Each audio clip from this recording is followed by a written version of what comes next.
जब आप खुद को तराशते हो जब आप खुद को तराशते हो तब दुनिया आपको तलाशती है। नमस्कार मेरे प्यारे साथियों, स्वागत है एक बार फिर से आपके अपने चैनल हिंदी ओशन में। जैसा कि आपको ज्ञात है, इस चैनल के माध्यम से हम एनटीए, यूजीसी नेट, जेआरएफ की तैयारी कर रहे हैं हिंदी साहित्य से। यदि आप इस चैनल पर पहली बार आ रहे हैं तो इस चैनल को सब्सक्राइब करें और वीडियो अच्छा लगे तो लाइक एंड शेयर जरूर कीजिए। आज जो हमारा प्रश्न पत्र है, इसमें 75 क्वेश्चन है। इसमें आप देख रहे हैं स्क्रीन पे, और प्रत्येक जो प्रश्न है वो, जैसे कि आपको पता है, 2 अंक का होता है और सभी प्रश्न आपको करने होते थे। ये आपका 2014 जून का परीक्षा पत्र है, इसी वजह से इसमें आपको 75 प्रश्न मिलेंगे। बाकी जो आज के जो पेपर आ रहे हैं आज के पैटर्न में, उसमें आपके 100 क्वेश्चन होते हैं। पहले के पेपर में आपके 75 प्रश्न होते थे, जिसमें एक पेपर आपका द्वितीय प्रश्न पत्र होता था, एक पेपर आपका तृतीय प्रश्न पत्र होता था। तो ये आज हमारा 2014 जून का तृतीय प्रश्न पत्र करेंगे हम लोग, जिसका हम लोग विश्लेषण सहित व्याख्या करेंगे। तो चलिए शुरू करते हैं। आज का जो हमारा पहला क्वेश्चन है वो है, कुवलयमाला कथा के रचनाकार कौन है? रोड कवि हैं, उद्यतन सूरी हैं, दामोदर शर्मा हैं या फिर ज्योतिषर ठाकुर हैं? कुवलयमाला कथा के रचनाकार कौन है, आपको बताना है। तो जो इसका सही उत्तर हो जाएगा वो हो जाएगा आपका option number B, Uddyotan Suri. B option is right, आपका कुवलयमाला कथा के रचनाकार हैं। चलिए देखते हैं इसकी व्याख्या। कुवलयमाला कथा गद्य विधा है, उद्योतन सूरी रचनाकार हैं और उसका जो समय है वो है 9वीं शताब्दी, और भाषा इसकी है आदिकालीन राजस्थानी भाषा है। कुवलयमाला कथा याद रखिएगा, इंपॉर्टेंट रचना है, गद्य की विधा है ये, और उद्योतन सूरी ने लिखी है, 9वीं शताब्दी की है और आदिकालीन राजस्थानी भाषा है। फिर आता है राउलवेल। राउलवेल आपका चंपू काव्य है, जो कवि किसका है? रोड कवि का है, और ये 10वीं शताब्दी में आया था, और इसकी जो भाषा है वो पूर्वी हिंदी या फिर अवधी भाषा है इसमें। आगे बढ़ते हैं। उक्ति व्यक्ति प्रकरण ये आपका एग्जाम में पूछा भी जा चुका है, दामोदर शर्मा की कृति है, और एक ये व्याकरण ग्रंथ है, याद रखिएगा, ये भी प्रश्न आपसे पूछा जाता है, और ये 12वीं शताब्दी का ग्रंथ है। फिर आता ये है रचना वर्ण रत्नाकर। ये एक शब्दकोश ग्रंथ है।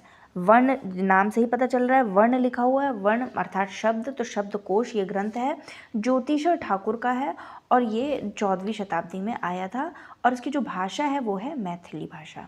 आगे बढ़ते हैं। प्रश्न नंबर आपका आता है 2, बीसल देव रासों के रचनाकार कौन है? जगनिक हैं, शारंगधर कवि हैं, नल्ल सिंह है या फिर नरपति नाल है? तो जो इसका राइट आंसर हो जाएगा, देखिए अब आप सोचिए कि इसको याद कैसे करना है। बीसल देव रासो है, पृथ्वीराज रासो तो चलिए याद होगा आपको, और आपका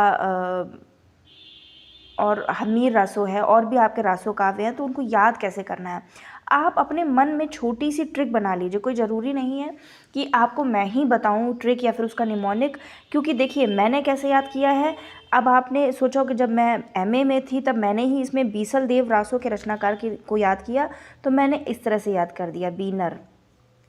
तो ये मैं आज तक भूली नहीं हूँ। बीनर अर्थात बीसल देव रासो, और नर मतलब नरपति नाल। तो इस तरह से आप रचनाओं को याद करेंगे तो आपको रचनाएं याद हो जाएंगी आराम से। आगे बढ़ते हैं। तो इसका जो राइट आंसर हो जाएगा वो हो जाएगा नरपति नाल। ये देखिए रचनाएं आपकी दी गई हैं, रचनाकार के नाम है, तो चलिए इसका भी अध्ययन करते हैं। बीसल देव रासो नरपति नाल की रचना है, 1155 समय है इसका ईस्वी। हमीर रासो शारंगधर की रचना है और 14वीं शती की है, 1357 में आई थी। परमाल रासो जगनिक की है और ये 13वीं शती में आई थी, अर्थात 1230 ईस्वी में। विजयपाल रासो नल्ल सिंह की है और ये आई थी आपका 13वीं शती में। फिर अद्धमाड़ की रचना कौन सी है? प्राकृत पैंगलम है, संदेश रासक है, जयचंद्र प्रकाश है या फिर प्रबंध चिंतामणि है? अद्धमाड़ की रचना पूछी गई है कि कौन सी है, तो जो इसका राइट आंसर हो जाएगा वो हो जाएगा आपका ऑप्शन नंबर बी, संदेश रासक। आगे चलते हैं, इसकी व्याख्या देखते हैं। व्याख्या में क्या लिखा हुआ है, ये देखिए आपकी रचना दी गई है, रचना और रचनाकारों के नाम है, समय दिया गया है। प्राकृत पैंगलम जो रचना है वो सुमति की है, ये याकोबी के अनुसार है सुमति। और लक्ष्मीधर लेखक इसके माने जाते हैं, किसके द्वारा? हजारी प्रसाद द्विवेदी के अनुसार लक्ष्मीधर को माना जाता है प्राकृत पैंगलम के रचनाकार, और याकोबी के अनुसार सुमति को इसके रचनाकार माना जाता है। समय इसका है 14वीं शती पूर्वार्ध। संदेश रासक अब्दुल रहमान का है और उधर अद्दमाण लिखा हुआ था, देखिए दूसरे नाम से भी पूछ लिया जाता है, अब्दुल रहमान या फिर अद्दमाण, दोनों एक ही नाम है और 13वीं शती का ये ग्रंथ है। फिर आपका आता है जयचंद्र प्रकाश, ये भट्ट केदार की है। एक जय मयंक जस चंद्रिका है, वो आपकी मधुकर कवि की है, और जयचंद्र प्रकाश आपकी भट्ट केदार की है, 12वीं शती में आई थी। और प्रबंध चिंतामणि ये मेरुतुंग की रचना है, 1340 ईस्वी इसका समय है। आगे बढ़ते हैं, प्रश्न नंबर आपका आता है 4। देखिए प्रश्न आपका आ गया, उक्ति व्यक्ति प्रकरण के ग्रंथ का विषय क्या है। अभी दामोदर शर्मा का ग्रंथ पूछा गया था, उनका ही ग्रंथ है उक्ति व्यक्ति प्रकरण, उसका पूछ लिया गया है कि विषय क्या है, पुराण है, प्रेम काव्य है, भक्ति काव्य है या फिर व्याकरण है। तो जिसका राइट आंसर हो जाएगा वो हो जाएगा आपका व्याकरण। आगे बढ़ते हैं, दामोदर शर्मा की रचना उक्ति व्यक्ति प्रकरण जो 5 प्रकरणों में है, ये याद रखिएगा। इसमें कितने प्रकरण हैं? 5 प्रकरण हैं। यह एक व्याकरण ग्रंथ है तथा राजकुमारों को स्थानीय भाषा का ज्ञान कराने के लिए लिखा गया था। ये 12वीं शती में महाराज गोविंद चंद्र देव के सभा पंडित थे। कौन? दामोदर शर्मा। आगे बढ़ते हैं, प्रश्न नंबर आपका आता है 5। अष्टछाप के कवि नहीं हैं। ये तो आपको आंख बंद करके एकदम राइट आंसर दे देना है, क्योंकि मैं कई बारी आपको पढ़ा चुकी हूँ और अभी तक आपने अष्टछाप के कवि वाला वीडियो नहीं देखा है तो उसको प्लेलिस्ट में जाकर के देख लीजिए। उसमें शॉर्ट ट्रिक भी बताई है और शॉर्ट ट्रिक तो मैं आपको इसमें भी बता दूंगी, कोई बड़ी बात नहीं है, लेकिन आप उसको देखेंगे तो आपको डिटेल्ड अध्ययन आपको मिलेगा। जितने भी वीडियोस हैं आप प्लेलिस्ट में जाके देखिएगा तो आपकी तैयारी को एक नई धार मिलेगी। तो अष्टछाप के कवि कौन नहीं है पूछा गया है। रैदास नहीं है, कृष्णदास नहीं है, परमानंदास नहीं है या फिर नंददास नहीं है। तो जिसका राइट आंसर हो जाएगा वो हो जाएगा आपका ऑप्शन नंबर, कौन नहीं है? रैदास नहीं है। कैसे आपने पता लगाया? कस्पी के गोचीचन, इसको लिख लीजिए, ये आपको याद हो गया होगा, मैं इतनी बार तो स्क्रीन पे लिख चुकी हूँ। ये आपका हो गया कृष्णदास, सूरदास, परमानंदास और कुंभनदास, माफ़ कीजिएगा, कुंभनदास, सूरदास, परमानंदास, कृष्णदास, गो से गोविंद स्वामी, छीत स्वामी और चतुर्भुज दास, और ना से हो गया आपका नंददास। तो ये आपके अष्टछाप के 8 कवि हैं और यही क्रम है इनका। सबसे बड़े कुंभनदास हैं, फिर सूरदास, फिर परमानंदास, फिर कृष्णदास, फिर गोचीचंद, फिर माफ़ कीजिए, फिर गोविंद स्वामी, छीत स्वामी, परमानंदास, चतुर्भुज दास, उसके बाद में आपका नंददास। आगे बढ़ते हैं, प्रश्न नंबर आपका आता है, देखिए व्याख्या लिखी हुई है, वल्लभाचार्य के पुत्र विट्ठल नाथ द्वारा अष्टछाप की स्थापना 1565 ईस्वी में की गई थी। अष्टछाप पर पुष्टि मार्गी भक्ति का प्रभाव है। इसमें कुल 8 कवियों का वर्णन है। पहले 4 शिष्य वल्लभाचार्य के हैं, सूरदास, कुंभनदास, कृष्णदास, परमानंदास, तथा 4 शिष्य विट्ठल नाथ के हैं, गोविंद स्वामी, नंद स्वामी, छीत स्वामी और चतुर्भुज दास। ये छती लिखा है, ये छीत स्वामी होगा। आगे बढ़ते हैं, प्रश्न नंबर आपका आता है 6। राधा वल्लभी संप्रदाय के आचार्य कौन हैं? रामानुजाचार्य हैं, गोस्वामी हितहरिवंश हैं, वल्लभाचार्य हैं या फिर शंकराचार्य हैं। आसान प्रश्न है, जी हाँ बिल्कुल सही।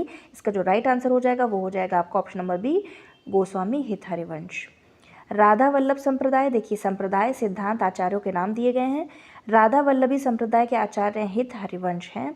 श्री संप्रदाय के आचार्य जो हैं वो हैं रामानुजाचार्य और इनका जो सिद्धांत है वो है विशिष्टाद्वैतवाद। फिर रुद्र संप्रदाय आता है, रुद्र संप्रदाय के जो प्रवर्तक है वो है वल्लभाचार्य और जो इनका सिद्धांत है वो है शुद्धाद्वैतवाद। स्मार्त संप्रदाय, ये भी एक संप्रदाय है जिसमें सिद्धांत है अद्वैतवाद और अद्वैतवाद के आचार्य कौन है? आपके शंकराचार्य हैं। आगे बढ़ते हैं, प्रश्न नंबर आपका आता है 7। मलिक मोहम्मद जायसी की रचना नहीं है। बहुत आसान प्रश्न है। मधुमालती नहीं है, अखरावट नहीं है, आखिरी कलाम नहीं है या फिर पद्मावत नहीं है। तो जो इसका राइट आंसर हो जाएगा वो हो जाएगा आपका ऑप्शन नंबर ए, मधुमालती रचना नहीं है। तो किसकी रचना है ये रचना है किसकी? मंझन की है। मलिक मोहम्मद जायसी की प्रमुख काव्य कृतियाँ पद्मावत 1540, अखरावट, आखिरी कलाम, चित्ररेखा, मसलनामा, कहरनामा, महरी बाईसी, कहरनामा को महरी बाईसी भी बोला जाता है, कान्हावत इत्यादि, जबकि मधुमालती 1545 में आई थी। किसकी रचना है? मंझन की रचना है। आगे बढ़ते हैं, प्रश्न नंबर आपका आता है 9। 8वीं शताब्दी के कवि नहीं है पूछा गया है। सरहपा नहीं है, हेमचंद नहीं है, शवर्पा नहीं है या फिर स्वयंभू नहीं है। बहुत अच्छा प्रश्न है। 8वीं शताब्दी के कवि नहीं है, तो जो इसका राइट आंसर हो जाएगा वो हो जाएगा आपका ऑप्शन नंबर बी, हेमचंद्र 8वीं शती की नहीं है। तो ये कब के हैं? देखते हैं कब के हैं ये कवि। ये देखिए, सरहपा दोहा कोश रचना है, 8वीं शती के हैं। शबरपा चर्यापद रचना है, 8वीं सदी के हैं। स्वयंभू पौम चर्यु हुए और ये भी 8वीं सदी के हैं। याद रखिएगा जो हेमचंद हैं वो उनका रचना है शब्दानुशासन और इनका जो समय काल है वो है 11वीं शती। किसका 8वीं शती आप यहाँ से याद कर लीजिए। 8वीं शती सरहपा की है, शबरपा की है और स्वयंभू की है। तीनों सा से नाम है, ये देख लीजिए। सरहपा ये शा से है, शबरपा स्वयंभू। और जिनका नहीं है वो हो जाएंगे हेमचंद्र, 11वीं शती में आते हैं और इनका जो रचना है वो है शब्दानुशासन। आगे बढ़ते हैं प्रश्न नंबर 9। सखी संप्रदाय को कहा जाता है, क्या कहा जाता है सखी संप्रदाय को? राधा वल्लभ संप्रदाय, हरिदास संप्रदाय, चिंत्या चिंत्य संप्रदाय या फिर अष्टछाप संप्रदाय। पहले तो आप इसको काट दीजिए, अष्टछाप संप्रदाय तो कोई है ही नहीं। फिर आप इनमें आपको कन्फ्यूजन होगा, एक राधा वल्लभ संप्रदाय, एक हरिदास संप्रदाय। तो आप इसके आधार पर सखी संप्रदाय को आप याद कर लीजिए, ये आपका राधा वल्लभ नहीं है, ये आपका हरिदास संप्रदाय है। सखी किसकी थी? हरि की थी। हरि मतलब कृष्ण भगवान, इस तरह से याद कर लीजिए। हरि जो हैं कृष्ण भगवान, उनकी सखियां थीं, अर्थात उनकी जो गोपियां थीं उनको आप सखी का रूप दे दीजिए, उनकी मित्र थीं। तो इस तरह से आप याद कर लेंगे। जब भी हरिदास संप्रदाय आएगा तो सखी संप्रदाय को आप याद कर लेना। देखिए इसका जो व्याख्या है वो है, सखी संप्रदाय को हरिदास या टट्टी संप्रदाय भी कहा जाता था। इन्हें इसके जो संस्थापक हैं स्वामी हरिदास जी हैं। राधा वल्लभ संप्रदाय के संस्थापक हित हरिवंश हैं। चिंता चिंत्य संप्रदाय के संस्थापक चैतन्य महाप्रभु हैं और अष्टछाप के संस्थापक विट्ठलनाथ जी हैं। आगे बढ़ते हैं। प्रश्न नंबर आपका आता है 10। मैथिली का प्राचीनतम उपलब्ध ग्रंथ कौन सा है? उपलब्ध ग्रंथ कौन सा है प्राचीनतम मैथिली भाषा का? वर्ण रत्नाकर है, कीर्तिलता है, चर्यापद है या फिर ज्ञानेश्वरी है। तो जो इसका राइट आंसर हो जाएगा वो हो जाएगा आपका ऑप्शन नंबर ए, वर्ण रत्नाकर मैथिली का प्राचीनतम उपलब्ध ग्रंथ है। ज्योतिषर ठाकुर की रचना वर्ण रत्नाकर जो मैथिली भाषा का प्राचीनतम ग्रंथ है, इसमें शब्दकोश का वर्णन किया गया है। यह 14वीं शती की रचना मानी जाती है और अन्य जो रचनाएं हैं कीर्तिलता विद्यापति की है, चर्यापद शबरपा की है और ज्ञानेश्वरी संत ज्ञानेश्वर की है। यह श्रीमद् भगवद गीता की टीका है। आगे बढ़ते हैं प्रश्न नंबर 11 की ओर। बौद्ध गान ओ दोहा का संपादन किसने किया? राहुल सक्रात्यायन ने, सूर्यकांत शास्त्री ने, प्रबोध चंद्र बागची ने या फिर हरप्रसाद शास्त्री ने। तो जो इसका राइट आंसर हो जाएगा वो हो जाएगा आपका ऑप्शन नंबर डी सही हो जाएगा। हरप्रसाद शास्त्री बौद्ध गान ओ दोहा के संपादक हैं। संपादन इन्होंने किया है, किसने? हरप्रसाद शास्त्री ने। व्याख्या देखते हैं। हरप्रसाद शास्त्री संपादक हैं किसके? बौद्ध गान ओ दोहा के। प्रबोध चंद्र बागची जो संपादक है वो दोहा कोश के हैं। राहुल सक्रात्यायन संपादक है काव्यधारा के। आगे बढ़ते हैं।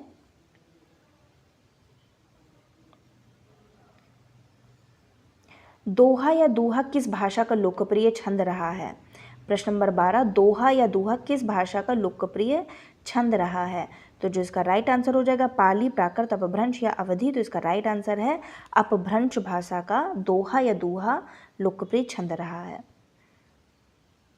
व्याख्या देखिए। आचार्य शुक्ल के अनुसार जैसे गाथा या गाहा कहने से प्राकृत का बोध होता था, वैसे ही पीछे दोहा या दूहा कहने से अपभ्रंश या लोक प्रचलित काव्य भाषा का बोध होने लगा। यथार्थ गाथा या गाहा से प्राकृत का तथा दोहा दूहा से अपभ्रंश का बोध होता है। आगे बढ़ते हैं। प्रश्न नंबर आपका आता है 13। साखी सबदी दोहरा कही कहनी उपखान, भगति निस्रपही अधम कवि निंदही वेद पुराण। किस कवि की पंक्तियां हैं ये?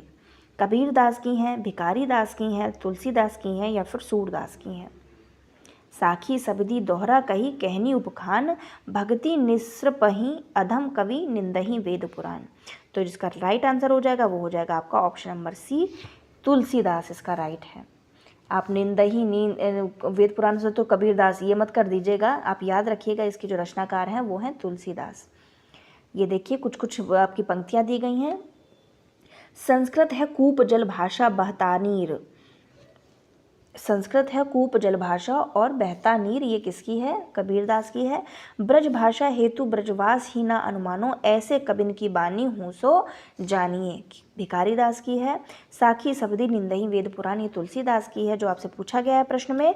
और मोसो कहत मोल को लीनो, मोसो कहत मोल को लीनो, ये किसकी है? ये आपकी है सूरदास की। अच्छी पंक्तियां हैं, इनको याद रखिएगा। फिर आता है नायिका भेद पर आधारित ग्रंथ रसमंजरी के रचनाकार कौन है? सूरदास हैं, बिहारी हैं, नंददास हैं या फिर विद्यापति हैं। नायिका भेद पर आधारित कौन सा ग्रंथ है? रसमंजरी है।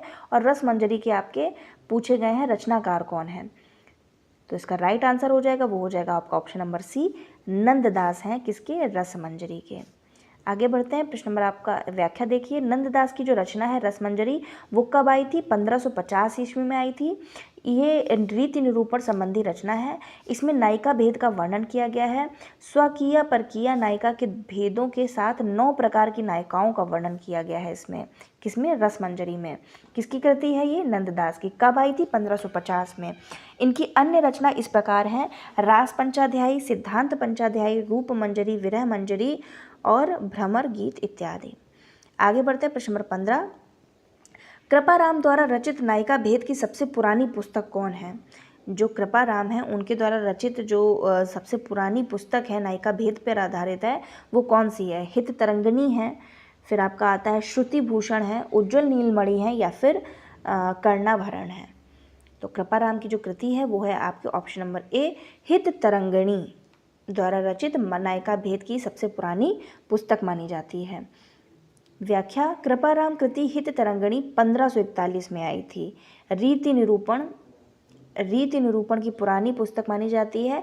इसमें नायक नायिका के भेदोपभेद का उल्लेख है। उज्ज्वल नीलमणि, रूप गोस्वामी, कर्णाभरण गोविंद की रचना है। ये सारी किसकी हैं? गोविंद की रचना है। कवि कुल कल्पतरु के रचनाकार कौन है? आसान प्रश्न है। कवि देव हैं, केशवदास हैं या फिर आपका चिंतामणि है और भिखारी दास। तो इसका जो राइट आंसर हो जाएगा वो हो जाएगा कवि कल्पतरु चिंतामणि की हैं। ये देखिए इनके जो लेखक हैं, इनकी रचनाएं हैं, इनको पढ़ लीजिए, इंपॉर्टेंट रचनाएं हैं। चिंतामणि की जो रचनाएं हैं वो है कवि कल्पतरु, 1650 ईस्वी में आई थी। रसविलास 1633 में, काव्य विवेक, श्रृंगार मंजरी 1643 ईस्वी में। कवि देव भाव विलास 1689 में, भवानी विलास, प्रेम चंद्रिका, सुजान विनोद, प्रेम तरंग, काव्य रसायन, ये सब कवि देव की कृतियां हैं। फिर नाम आता है केशवदास का। रसिक प्रिया 1591 में, रामचंद्रिका 1601 में। वेरी इंपॉर्टेंट केशवदास की रचनाएं तो आपको एग्जाम में याद करके ही जानी है, चिंतामणि की भी और केशवदास की भी। फिर आपका आता है कवि प्रिया 1601 ईस्वी में, विज्ञान गीता 1607 ईस्वी में और छंदमाला। आगे बढ़ते हैं, आपका प्रश्न आपका ये भिखारी दास आते हैं। भिखारी दास का जो है वो है श्रृंगार निर्णय। कब आया था? 1750 ईस्वी में। और एक और रचना है उसका नाम है छंद प्रकाश। आगे बढ़ते हैं, प्रश्न नंबर आपका आता है 17। रीति मुक्त श्रृंगारी कवि नहीं है। जो श्रृंगारी कवि हैं वो रीति मुक्त नहीं है, बाकी रीतिबद्ध भी हैं, रीति सिद्ध भी हैं। जो नहीं है पूछा गया है सेनापति, द्विजदेव, आलम या ठाकुर। रीति मुक्त श्रृंगारी कवि नहीं है ये। तो जिसका राइट आंसर हो जाएगा वो हो जाएगा सेनापति। सेनापति का जो जन्म है 1584 ईस्वी में होता है, 1688 में इनकी मृत्यु। रीतिकाल के प्रसिद्ध रीतिबद्ध काव्यकार हैं। ये रीति मुक्त नहीं है, रीतिबद्ध है। कौन? सेनापति। बाकी आपके आलम, द्विजदेव और ठाकुर ये सारे रीतिकाल के अनुसार रीति मुक्त श्रृंगारिक कवि हैं। कौन कौन है देख लीजिए, द्विजदेव, ठाकुर, आलम, बोधा, घनानंद, ये रीतिकाल के रीति मुक्त श्रृंगारिक कवि हैं। आगे बढ़ते हैं, प्रश्न नंबर आपका आता है 18। नीति कवि दीन दयाल गिरी की रचना नहीं है। जो नीति कवि हैं दीन दयाल गिरी की रचना नहीं है। कौन सी रचना दीन दयाल गिरी की नहीं है? अनुराग बाग, विश्वनाथ नवरत्न, वैराग्य दिनेश और छत्र प्रकाश। तो जिसका राइट आंसर हो जाएगा वो हो जाएगा ऑप्शन नंबर डी, छत्र प्रकाश। दीन दयाल गिरी की रचना नहीं है। रीतिकाल के प्रसिद्ध नीति काव्यकार दीन दयाल गिरी की प्रमुख रचना इस प्रकार है। अन्योक्ति कल्पद्रुम 1855 में आई थी, अनुराग बाग 1831 में, वैराग्य दिनेश 1849 में, विश्वनाथ नवरत्न 1822 में, दृष्टांत तरंगिणी 1822, जबकि छत्र प्रकाश, विष्णु विलास और लाल, ये सारी विष्णु विलास और छत्र प्रकाश इसके कवि है का रचनाकार हैं, लाल कवि इसके रचनाकार हैं। आगे बढ़ते हैं, प्रश्न नंबर 19। भेजे मन भावन के उद्धव के आवन की, सुधि ब्रज गवानी में पावन जबे लगी। उपरोक्त पंक्तियाँ किस काव्य कृति की हैं? रस कलश से ली गई हैं, गंगावतरण से ली गई हैं, उद्धव शतक से ली गई हैं या फिर भ्रमर गीत से ली गई हैं। भेजे मन भावन के उद्धव के आवन की सुधि ब्रज गवानी में पावन जबे लगी। तो इसका जो राइट आंसर हो जाएगा वो हो जाएगा आपका ऑप्शन नंबर सी, उद्धव शतक से ली गई हैं। हमको पता है आपने भ्रमर गीत सोचा होगा, लेकिन नहीं, याद रखिएगा उद्धव शतक से ली गई हैं। और उद्धव शतक के रचनाकार कौन है? भेजे मन भावन के उद्धव के आवन की पावन जबे लगी। यह पंक्ति उद्धव शतक 1929 में आई थी, से ली गई है। और इसके रचयिता कौन है? पंडित जगन्नाथ दास रत्नाकर इसके रचयिता हैं। आगे बढ़ते हैं। प्रश्न नंबर आपका आता है कौन सा? 20। लाल चंद्रिका के रचनाकार कौन है? लल्लू लाल हैं, सदल मिश्र हैं, गंगा प्रसाद शुक्ल हैं या फिर राजा शिव प्रसाद हैं। लाल चंद्रिका के रचनाकार कौन है? तो इसका जो राइट आंसर हो जाएगा वो हो जाएगा आपका लल्लू लाल जी। देखते हैं इसकी व्याख्या में क्या क्या और हम लोग को जानने को मिलेगा। लाल चंद्रिका लल्लू लाल जी की रचना है। ये देखिए, आपको पहले तो ऑप्शन इसमें दिया ही नहीं हुआ, कोई बात नहीं। लल्लू लाल जी की रचना है। बिहारी सतसई की टीका है ये। रामचरित सदल मिश्र इसके रचनाकार हैं। आध्यात्म रामायण का रूपांतरण इसमें किया है, किसमें? रामचरित में। भोजराज का सपना शिव प्रसाद सितारे हिंद की रचना है। टकसाली हिंदी में ये लिखी गई है। कृषक क्रंदन ये गया प्रसाद शुक्ल की है। और ये श्रृंगारिक कविताएं सनेही उपनाम से तथा राष्ट्रीय भावना की त्रिशूल नाम से लिखते थे। बहुत ही अच्छा आपको ये तथ्य मिला है। गया प्रसाद शुक्ल जो हैं, उनकी जो कविताएं हैं वो श्रृंगारिक कविताएं सनेही के नाम से लिखते थे, और जो उनके राष्ट्रीय भावना की जो कविताएं हैं वो त्रिशूल नाम से लिखते थे। कौन? गया प्रसाद शुक्ल सनेही। और इनकी जो रचना का नाम है वो है कृषक क्रंदन। आगे बढ़ते प्रश्न नंबर 21। फोर्ट विलियम कॉलेज की स्थापना कब हुई? 1801, 1810, 1800, 1802। आसान प्रश्न है आपका। ये टीजीटी पीजीटी में ऐसे ही क्वेश्चन बनते हैं हिंदी साहित्य में। तो जिसका राइट आंसर हो जाएगा वो हो जाएगा आपका ऑप्शन नंबर सी, 1800 में फोर्ट विलियम कॉलेज की स्थापना हुई थी। फोर्ट विलियम कॉलेज की स्थापना 1800 ईस्वी में लॉर्ड वेलेजली ने कोलकाता में की थी। आईसीएस अधिकारियों के परीक्षण हेतु किया गया था ये। इसके हिंदुस्तानी विभाग के प्रथम अध्यक्ष कौन थे? गिलक्राइस्ट थे। प्रश्न नंबर 22। उत्तरायण महाकाव्य के रचनाकार कौन है? उत्तरायण जो महाकाव्य लिखा गया है उसके रचनाकार का नाम पूछा गया है। अयोध्या सिंह उपाध्याय हरिऔध, राम कुमार वर्मा, शिया राम शरण गुप्त या फिर राम नरेश त्रिपाठी। तो जो इसका राइट आंसर हो जाएगा वो हो जाएगा आपका उत्तरायण के महाकाव्य हैं राम कुमार वर्मा। ऑप्शन नंबर 20 का राइट है। देखिए, रचनाएं दी गई हैं, उसकी विधा और रचनाकार का नाम। ये जो व्याख्या है ये आपके लिए रामबाण है। इसको आप 1 बार 2 बार 3 बार अध्ययन कीजिए। अपने खुद के स्वयं के हस्तलिखित नोट्स बनाइए। और जितना मैं आपको कंटेंट प्रोवाइड कर रही हूँ ये आपको टेलीग्राम चैनल पर ज़रूर जुड़ जाइए। सारी PDF आपको टेलीग्राम चैनल पर मिल जाएंगी। बस मैं आपसे चाहती हूँ कि आप अपना पूरा 100% पढ़ाई एकदम मन लगा के कीजिए, ताकि आपका पेपर, अगर आपका ये फर्स्ट अटेम्प्ट है तो एक ही बार में ये क्लियर हो जाए। उत्तरायण महाकाव्य विधा है इसकी, और जो इसके रचयिता हैं वो हैं राम कुमार वर्मा। प्रिय प्रवास महाकाव्य है हरिऔध का। आद्रा 1927 में आई थी। काव्य ग्रंथ है किसका? शिया राम शरण गुप्त का है। कौन सा रचना है? आद्रा रचना। कब आई थी? 1927 में। कैसी विधा है? काव्य ग्रंथ है। रचनाकार शियाराम शरण गुप्त। आप भी यदि बोल बोल के पढ़ेंगे, भले ही आपके सोचे कि घर वाले मेरे बोलेंगे कि अरे ये क्या बोल रही है, कोई बात नहीं, आपको शर्म नहीं करनी है। आप मन में पढ़ते हैं, लेकिन मन से अच्छा है, क्योंकि आप जब बोलेंगे तो आपके कान भी सुनेंगे। आप बोलेंगे तो आपके जो आप मुंह से बोलेंगे तो आपको वो दिमाग में भी छपेगा। तो कोशिश कीजिए कि मौन तो आपका, अगर मौन पढ़ते हैं तो अच्छी बात है, लेकिन बोल बोल के पढ़िए तो आपको याद हो जाएगा। फिर मिलन है। मिलन 1917 में आई थी। खंड काव्य है और राम नरेश त्रिपाठी की ये रचना है। कौन सी? मिलन। आद्रा किसकी है? शिया राम शरण गुप्त की। मिलन किसकी है? राम नरेश त्रिपाठी की। आगे बढ़ते हैं। प्रश्न नंबर आपका आता है 23। प्रयोगवाद के शब्द का सबसे पहले प्रयोग किस आलोचक ने किया है? बहुत ही शानदार प्रश्न। नगेंद्र ने, नंद दुलारे वाजपेयी ने, विजय देव नारायण शाही ने या फिर रघुवंश ने? प्रयोगवाद जो शब्द है इसको सबसे पहले प्रयोग किसने किया था?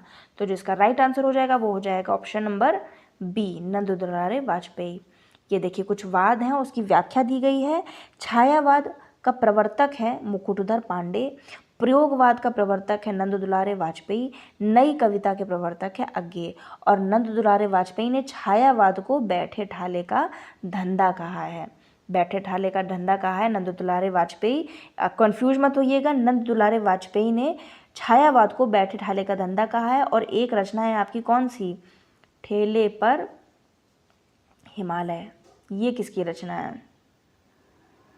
ये रचना आपको पता होगी, आसान प्रश्न पूछा है, कमेंट बॉक्स में इसका उत्तर दीजिए आप। आगे बढ़ते हैं, प्रश्न नंबर आपका आता है 24। निम्नांकित कृतियों का प्रकाशन वर्ष के क्रमानुसार सही अनुक्रम आपको बताना है। साकेत, एक अध्ययन, सीढ़ियों पर धूप में, सच्ची समालोचना, इतिहास तिमिर नाशक, की कुछ कृतियां दी गई हैं। इसका प्रकाशन वर्ष के अनुसार में अनुक्रम आपको लगाना है। तो जिसका सही उत्तर हो जाएगा वो हो जाएगा आपका ऑप्शन नंबर सी, इतिहास तिमिर नाशक, सच्ची समालोचना, साकेत एक अध्ययन और सीढ़ियों पर धूप में। देखिए इसकी विस्तृत व्याख्या। इतिहास तिमिर नाशक ये कृति 1873 में आई थी। किसकी है? शिव प्रसाद सितारे हिंद की। याद कर लीजिए, हो सकता है इस बार आपसे एग्जाम में पूछ ली जाए, क्योंकि आपका ये प्रीवियस ईयर क्वेश्चन पेपर आपके आने वाले आगामी जो परीक्षाएं हैं उसके लिए बहुत ही महत्वपूर्ण है। तो इनका तो आपको अध्ययन एक बार दो बार करके जाना ही जाना है। सच्ची समालोचना 1886 में आई थी, बालकृष्ण भट्ट इसके कृतिकार हैं। साकेत एक अध्ययन 1939 में रचना आई थी। किसकी है? नगेंद्र जी की है साकेत एक अध्ययन। और साकेत किसकी रचना है ये तो सभी को पता होना चाहिए, इसका भी कमेंट बॉक्स में आंसर दीजिए। सीढ़ियों पर धूप में 1959 में आई थी। और किसकी रचना है ये? रघुवीर सहाय की। आगे बढ़ते हैं, प्रश्न नंबर 25। और आज के वीडियो का ये अंतिम प्रश्न है, क्योंकि इसमें 75 प्रश्न हैं।